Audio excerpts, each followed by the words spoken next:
Nos ajudem com um like aí, porque o A Deriva é o menor podcast da podosfera e precisamos da sua ajuda. Dá um like para nos ajudar. Eu adoro esse início. O que é esse drama humano que estou interessado? Tem um psicanalista que eu gosto muito, chamado Jacques Lacan, e falava: não tem nada mais impressionantemente inexplicável do que a existência humana, né? O que nos faz levantar de manhã e viver, né? O que nos impede de pôr um fim em tudo, né? Tem algo forte dentro da gente, né?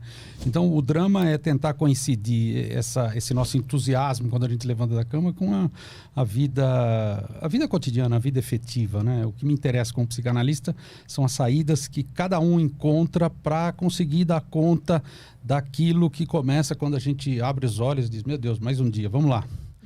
Então, o ser humano, eu acho que o ser humano não percebe o quanto é necessário de inventividade e de coragem para isso. Então, eu me empolgo muito com isso, que é o que eu vejo, claro, nos meus pacientes, evidente, na minha própria análise também, eu me recordo perfeitamente disso. Então, por isso que eu pus lá no Instagram, interessado no drama humano. Eu gosto de gente. Essas teses, esses estudos, eles enxergam que existe uma força levando o ser humano para não ação, para desistência, Isso. Por padrão? Isso. A gente chama de pulsão de morte e pulsão de vida. Nós temos as duas coisas lutando dentro da gente. A de morte vai vencer um dia, é certeza absoluta. É uma das poucas certezas absolutas que nós podemos ter. Mas enquanto ela não vence, a gente tem que ajudar a pulsão de vida, né? O Freud, que foi o cara que inventou isso aqui, ele chamava de Eros e Thanatos, né? Que são os dois deuses. Ele tinha na mesinha dele lá as estatuetas, é muito bonitinho, né? Thanatos, o deus da morte, tanto que os psicólogos que estudam a morte são os tanatólogos, né? De Thanatos. E Eros erótico, no sentido de vida, no sentido de libido, né? De força vital, né? Então, quando eu disse com uma certa ironia aí no comecinho, né? O que nos faz levantar da cama é a pulsão de vida. A pulsão de morte, ela nos seguraria, né? E o último estágio seria o final da existência, né? E que é o que, segundo Freud, a gente busca, né? Um alívio das tensões. A vida é pura tensão. Mesmo hoje, vindo para cá, passei por várias tensões e isso não acaba. Cada pergunta que você me fizer é algo novo para mim. Eu vou estar em tensão e preciso disso para responder.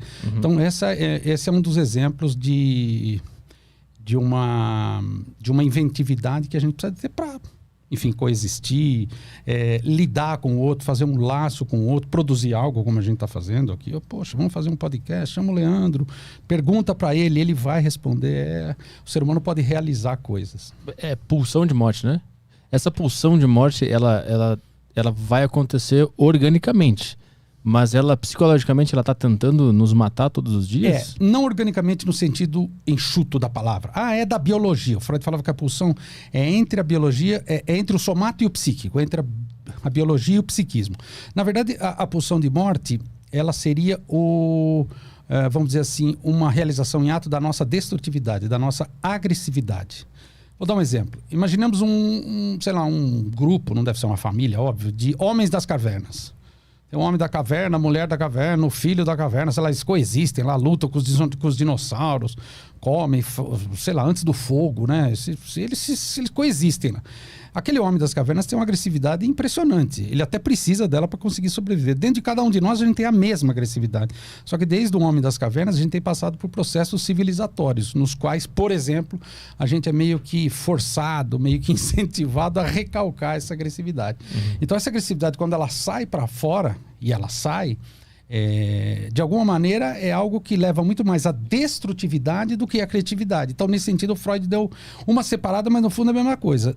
Da mesma maneira que a gente tem a pulsão de vida, que leva à criatividade, a realização de coisas, a invenção, a criação, a novas ideias, a gente também tem a pulsão de morte, que diz, não é bem assim, não. Peraí, vamos destruir tudo, né? Um grande exemplo da pulsão de morte, por exemplo, é a inveja.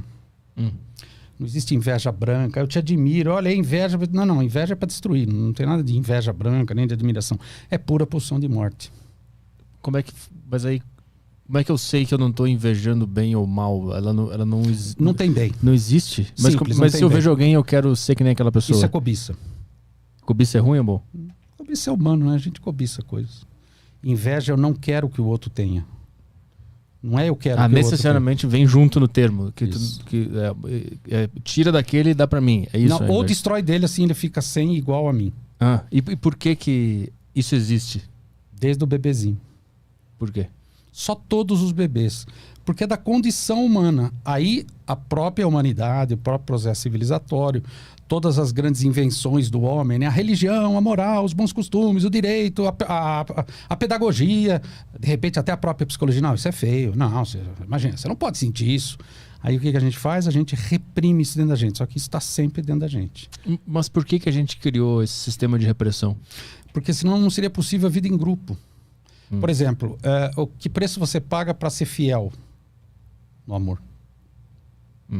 Eu sou fiel à minha companheira, ao meu companheiro. Eu abro mão de todas as mulheres, ou de todos os homens, no caso, em face da escolha de um só. Mas não significa que eu não tenha desejo por outros. Não significa. Esse desejo fica, de alguma maneira, reprimido dentro de mim. Então, você deve estar se perguntando, poxa, Leandro, então tem um monte de coisa que a gente quer fazer e não consegue exatamente. Aí você sabe onde a gente realiza? Onde? À noite, quando a gente dorme. No sonho? O sonho é puramente tudo que a gente queria viver, mas não vive. O sonho é a realização de um desejo insatisfeito. Mas e quando a gente sonha com uma coisa nada a ver, que tem um esquilo conversando comigo? É para você não entender. O analista vai falar, nossa, Arthur, que interessante. O que ele falava, esse esquilo? Esse esquilo te lembra alguém? O esquilo cinza, mas o esquilo é marrom, a cor cinza. Ela te evoca alguma coisa? Você começa... Não, mas cinza, eu me lembrei de uma coisa. Agora, eu tinha um tio, puxa vida, ele chegava da empresa, lá ele era um uniforme cinza. Ah, esse tio... Vou falar um pouquinho desse tio. Então, ao invés de você sonhar com o tio, você sonha com o esquilo. O sonho é um vômito do inconsciente. Grosso modo, né? É isso. E aí vem tudo confuso com referências que tu viu ontem. Sempre distorcido, para que você mesmo não entenda. Mas por que não é para eu entender? Porque aí dentro da gente tem uma coisa chamada superego e diz, pô, você não pode desejar isso. Uma vez uma moça falou assim, ô Leandro, eu sonhei que eu tava na praia, pelada, correndo, tinha um monte de homem pelado correndo atrás de mim. Eu falei, Ela falou, putz, Leandro, quanto mais eu corria, mais eles se aproximavam. Eu falei, chegou uma hora que eles me pegaram, né? E eu falei, e aí? Aí eu acordei. Mas por que o sonho acontece, só que não é pra gente saber o que ele quer, se é uma coisa que a gente quer? É uma confusão do cacete. Não é autorizado você querer tudo, você não pode querer tudo. Por quê? Porque o social vem disso, é feio, não pode, hein? Para com isso, deixa de ser seja um bom menino, não pode falar isso, hein? Mas o social não é composto por diversas psiques iguais a essa? Exatamente. E de onde vem essa hipocrisia? Então, esses são os ideais da sociedade, é onde o nosso superego se nutre.